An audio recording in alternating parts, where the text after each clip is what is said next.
Family and loved ones honor April Valentine hours before the maternity ward at Centinela Hospital, where she died, closes for good.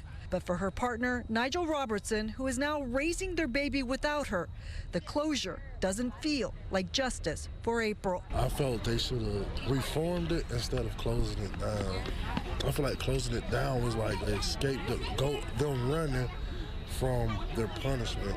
This past January, the 31-year-old died from a blood clot during labor despite her and her family's repeated pleas for help.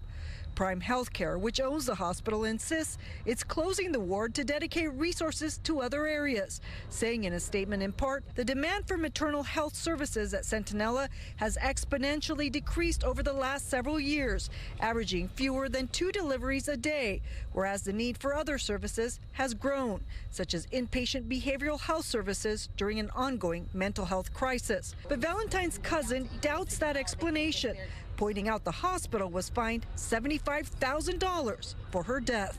They found that the nurses were actually ill-equipped and not properly trained to even assess what was happening or even prevent blood clots or things like that. Still, the family worries the closure will leave many women in Inglewood without options. The closest maternity ward is an hour away by bus.